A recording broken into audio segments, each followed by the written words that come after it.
김건희 여사의 명태균 게이트 의혹과 관련해 재판부는 무죄라고 판단했죠.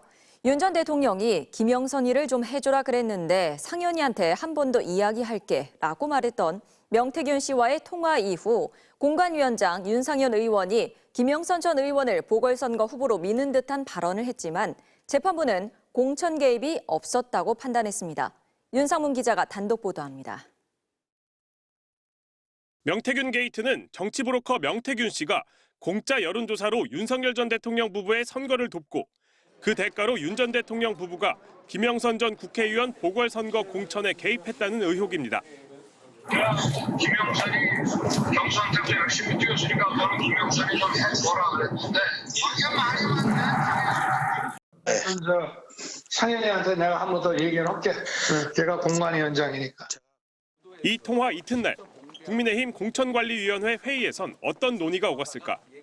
당시 경남 창원 의창구 내부 여론조사에서 1위는 장동화 전 경남도당 대변인, 2위는 김종양 의원이었고 김영선 전 의원은 3위에 그쳤습니다.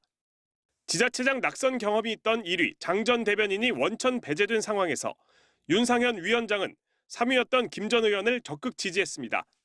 여성이 워낙 없다. 김종양은 지역에서 한 게 없다. 김영선은 윤석열 캠프에서 오래 해왔다는 등 여러 차례 의견을 표시했습니다.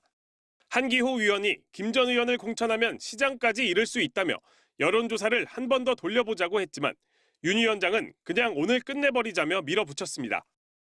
결국 투표 끝에 3위였던 김 전 의원이 공관위원 3분의 2의 지지를 얻어 단수 공천됐습니다. 이런 정황에도 불구하고 재판부는 공천 개입은 없었다고 판단했습니다.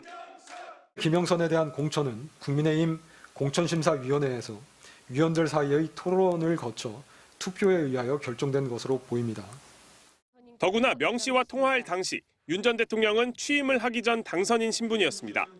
뇌물이나 공직선거법 위반 혐의 적용이 어렵다 보니 특검은 정치자금법 위반 혐의로 윤 전 대통령과 김건희 씨를 기소했습니다. 명 씨가 건넨 공짜 여론조사만큼 이익을 취했는지가 법적인 쟁점이었는데 재판부는 이 여론조사들이 윤 전 대통령 부부에게만 제공됐던 것이 아니라며 재산상의 이익이 두 사람에게 귀속된 것으로 볼 수 없다고 판단했습니다.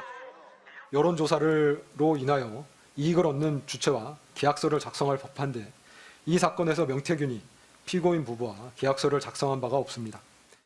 하지만 김 씨는 여론조사에서 야당 1후보는 되어야 한다는 등의 이야기를 명 씨에게 한 바 있고 윤 전 대통령 부부가 받아본 14건의 여론조사 중 3건은 두 사람에게만 전달된 것이었습니다. MBC 뉴스 윤상문입니다.